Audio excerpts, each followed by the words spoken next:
Hello，大家好，歡迎返到我嘅 YouTube channel。今日呢，我帶大家去呢個西貢。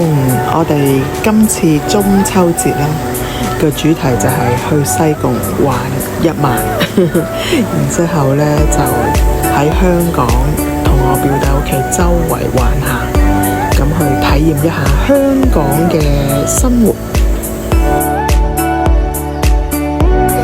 其實呢，事緣就係我屋企媽媽屋企咁啱個冷氣機壞咗，咁呢，我表姐又嚟探我喎，咁點算好呢？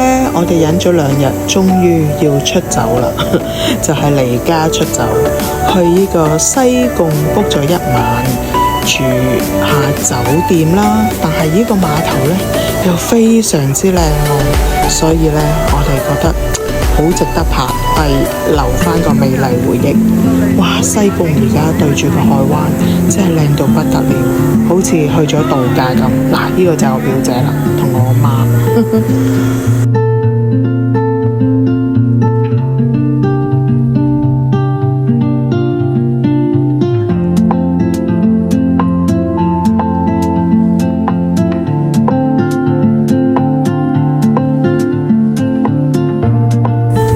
其實咁啱呢，就係香港嘅中秋節。咁呢，我覺得中秋節呢，其實都係一家人啊、團圓啊，坐埋一齊食下飯嘅日子嘅。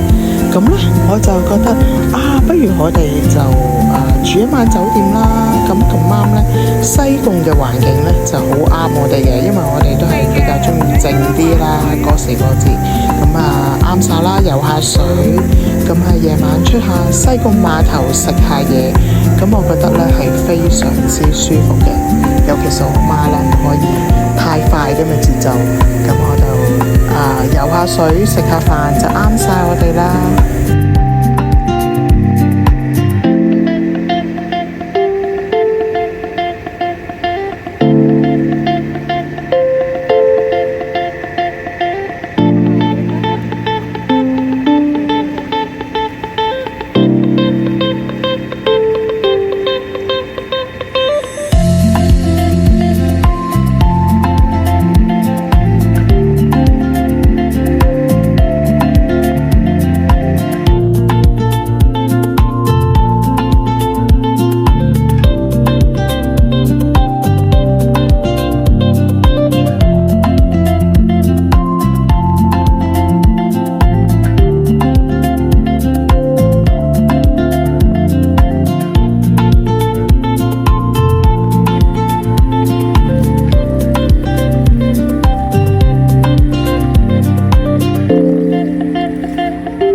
就係呢一間 The Pier 酒店啦，佢呢就喺正呢個碼頭，呢個叫做白沙灣酒店，係咪？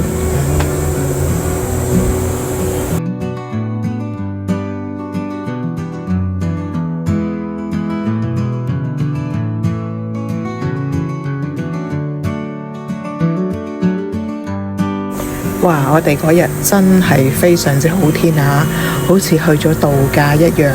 但係其實好近啫喎，只不過係離我哋屋企半個鐘都唔使。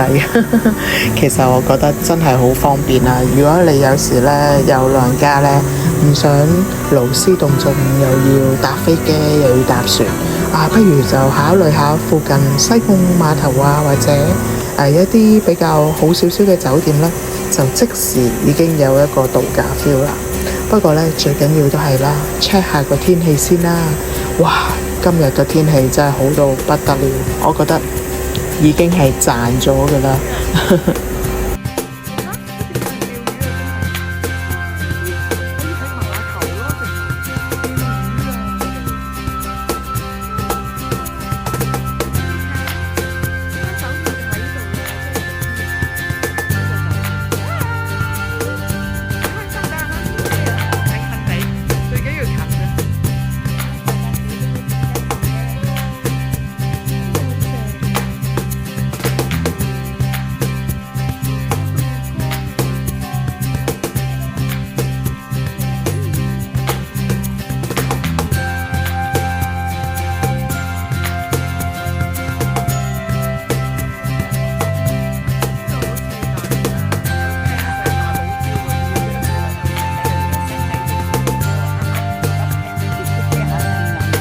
其實呢，我哋間酒店喺白沙灣街，間酒店 The Pier。咁呢，我哋坐車出咗西貢碼頭喎。點解呢？原來西貢碼頭呢係好熱鬧嘅。咁呢個公眾碼頭啦，隔離呢有好多嗰啲新鮮捕獲嘅海鮮啦，都喺嗰啲船上邊買嘅。咁如果你早啲日頭去呢，嗱，呢度介紹橋咀島啊，或者其他好多近地嘅島呢。如果你日頭或者早少少做啲 research，你可以日頭嚟 book 佢，跟住坐啲船家可以帶你玩。呢度我又扮下介紹啦。其實呢，西貢碼頭真係好熱鬧嘅。如果你過咗最熱個日頭呢，近黃昏呢，仲未黑晒嗰陣呢，行下散下步係非常之舒服嘅。你睇下呢啲棕櫚樹係咪好靚呢？嗱，我哋行到咁上下呢，我哋都係早食夜晚飯嗰班人啦嚇。咁我哋就慢慢散步去西貢碼頭最旺食肆嗰度啦。但係點不知俾我見到呢個我朋友曾經同我提過嘅，就係坐呢個船去拗西灣，係咪呢？係咪咁讀呢？係有得打高爾夫球㗎。呢一個呢係公眾嘅 public 嘅，所以呢我就好開心啊！原來真係錯有錯着，行下就遇到呢一隻船啊！原來真係坐船過去打高爾夫球，咁啱俾我見到啦，佢哋啱啱落船啦。呢一班就係啱啱打完高爾夫球嘅朋友落船啦。你話有時係咪真係好巧呢？緣分嘅嘢真係你又係估都估唔到，就係俾我遇到佢啦。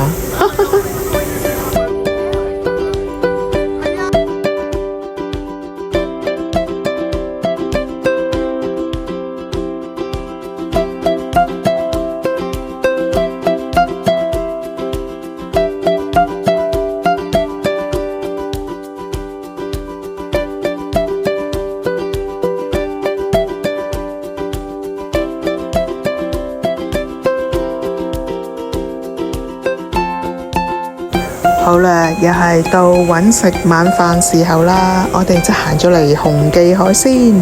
其實呢，真係好容易就行咗入呢一間度，因為佢係西貢碼頭嘅第一間呢，最多人坐低咗，一入口就係遇到佢啦。加上呢，佢個海鮮陣呢非常之吸引啦，所以呢，我哋就覺得，都肚餓啦，唔好周圍揾啦，就喺呢度食飯啦。咁我哋就當然啦，即時就睇下佢有咩好食啦。咁我哋因為人少少，就叫咗個套餐食啦。咁如果我哋套餐都食唔夠呢，我哋先至再加額外嘅海鮮啦。但係好彩，真係我媽同表姐都係比較細食嘅人，我哋個套餐呢都已經食到飽到不得了啦。同埋佢已經有瀨尿蝦啦、椒鹽瀨尿蝦，又有呢個薑葱炒蟹，又有呢個清蒸鮑魚，又有呢個魚啦、菜啦，所以都5樣餸㗎，加埋白飯添，非常之飽。如果3個人真係乜都夠晒啦。好啦，西貢一晚酒店就係咁多啦，一個美麗回憶啦。第二朝呢，我哋就去咗呢個西貢嘅海下灣，係咪咁叫呢？咁呢嗰度有得玩呢個卡呀喎。因為點解我知道呢？因為我哥哥介紹嘅，我個大哥呢介紹我去呢度租呢個雙人卡呀，可以2個人一齊玩。咁我同我表姐呢就 book 咗一架雙人嘅獨木舟啦，咁就出去感受一下大海嘅滋味啊！咁我哥哥呢仲揸架佢嘅艇仔，同我哋一齊鬥快。唔係，我哋呢就去探下佢嘅 camping 嗰個 campsite， 有個營地嘅佢嗰度，所以我哋呢佢嘅朋友 Michael 哥哥介紹我哋點樣玩卡呀啦，個安全措施啦，一定要着個 life jacket，然之後呢，兩個人唔好喐嚟喐去太多，咁呢，保持個平衡就可以噶啦。咁太耐我唔記得咗我以前有冇玩過啦。嗱，但係都 OK 嘅，非常之容易 handle。你只要唔好亂咁搲，唔好亂咁喐呢，就 OK 噶啦。嗱，呢個背後就係我個大哥啦，佢揸住個大飛啊，係咪叫艇仔啦？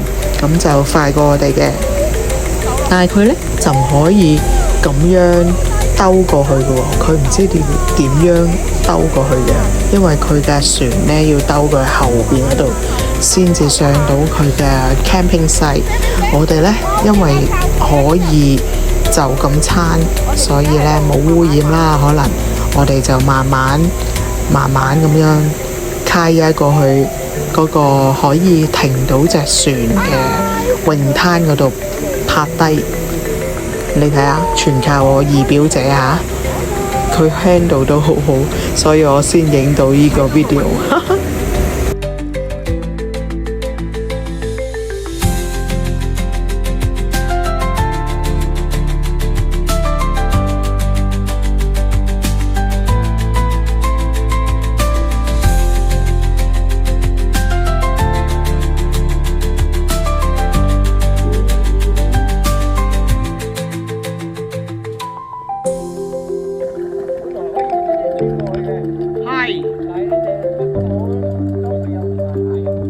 我哋可以，得㗎，我哋喺度嬉水。知道，係知啦 ，OK 啦，玩一陣我哋撇嘅啦。好嚟啦，浸咗佢先啦。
呢度就係叫海下灣啊！呢度好多人呢喺度 camping 嘅喎，你見唔見到一個個 camping 呢都係好多人中意戶外活動嘅紮營師傅嚟㗎，個個都，因為佢哋個個都紮到自己嘅營好穩陣。海下灣海岸公園 ，OK， 呢度呢，我哋有個捷徑呢，要行嗰啲小路呢，因為我哋隻船泊咗喺下低嘛，先行到上嚟嘅，所以係比較行10分鐘到啦，艱巨咗啲啦。但係上到嚟呢，有晒嗰啲沖涼嘅配套嘅，咁都其實都幾闊落㗎，好多人都好中意喺度露營咯。咁好似我哋以前讀書咁啦，又紮個營咯，都幾舒服㗎入邊。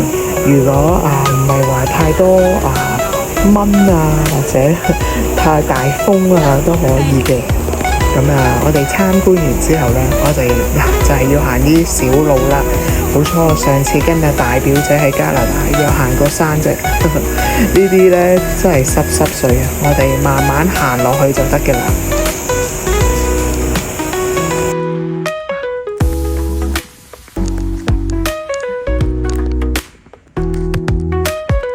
哇！終於行到出嚟啦！呢個石路。我哋隻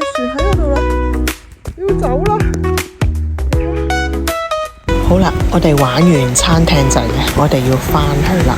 經過西貢碼頭呢，的士叔叔介紹嘅，呢個的士哥哥呢，就話啲菠蘿包同新鮮蛋撻都非常出名。咁我哋每樣都買咗一打，就去我表弟屋企啦。咁呢，我哋去佢屋企呢，今晚就去佢屋企開餐啦，兼借佢一晚嘅屋企瞓覺。因為我哋屋企冇咗冷氣，咁我哋就要打攪佢一晚啦。但係呢，佢老婆真係好好，準備晒，你睇下，準備晒好豐富嘅 Korean barbecue。我哋食完呢，第二朝又去咗飲茶，所以呢，呢個中秋節呢，真係不停係咁食啊食啊食啊，所以非常開心。跟住我哋仲參觀咗呢個啟德運動場，因為遲啲呢，你知啦，啟德呢會有一個好大型嘅運動會啦，咁我哋梗係要參觀一下先啦。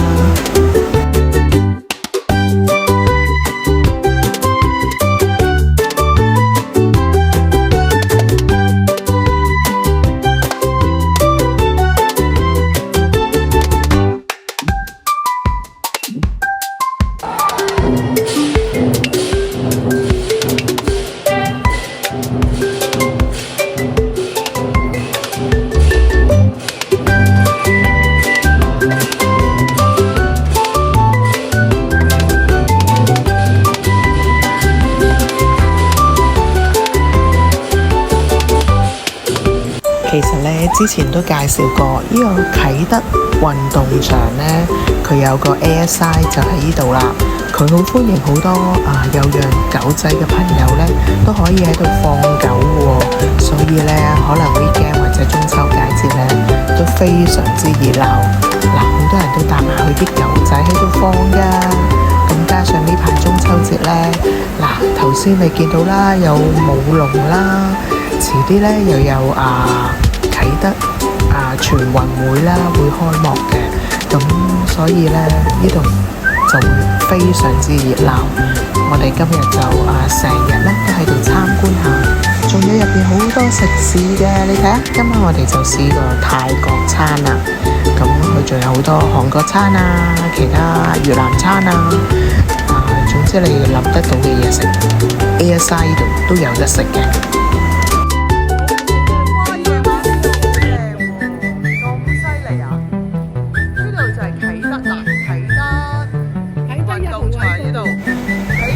剛才聽到 Auntie 把聲呢，就係我好朋友呢嘅媽媽啦。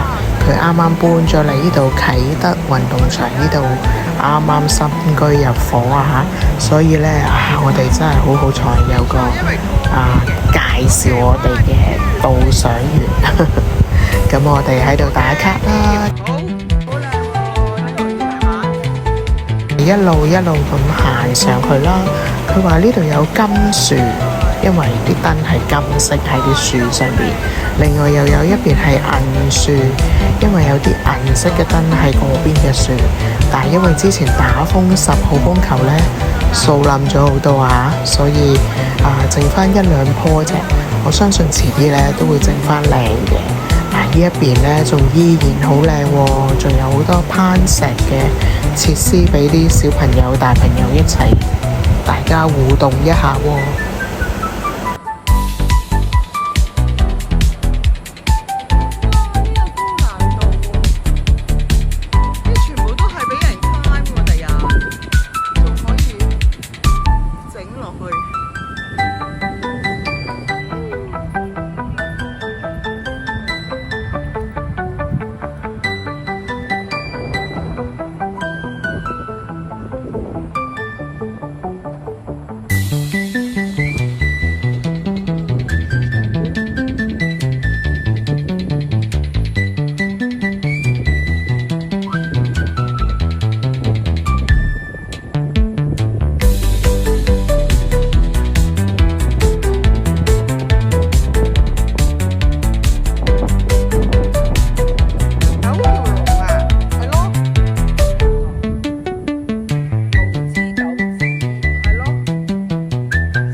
呢個就係啟德運動場嘅正館啦，係咪一隻好靚好靚嘅蛋咁呢？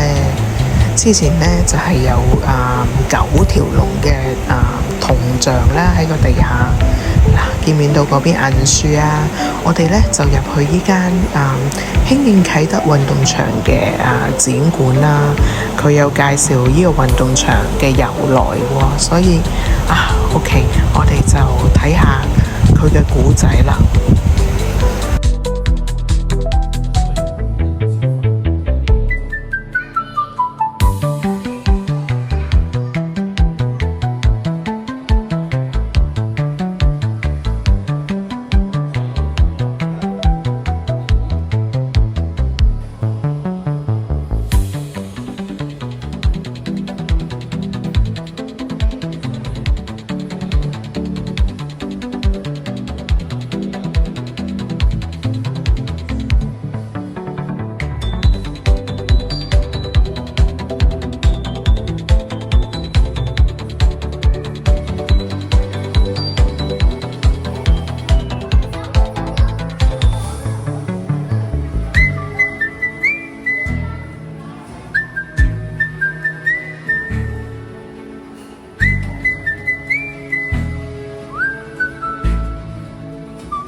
睇完呢個介紹，係咪覺得好犀利呢？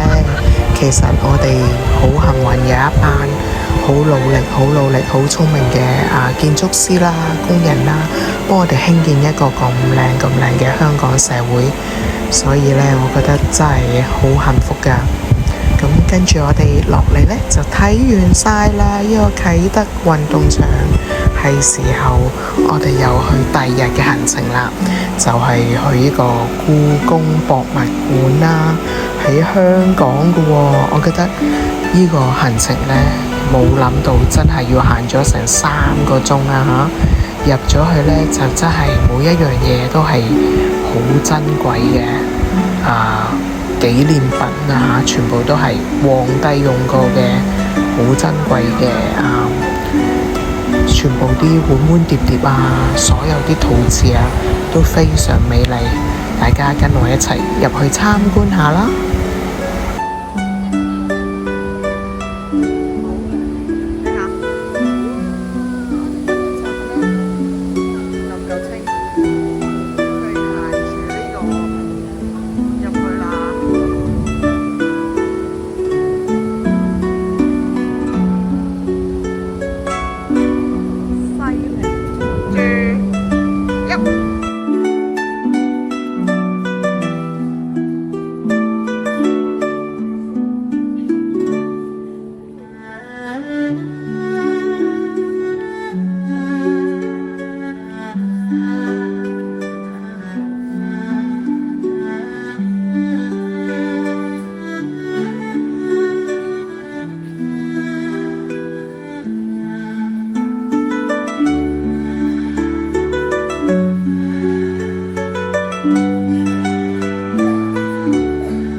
昨天造型公园。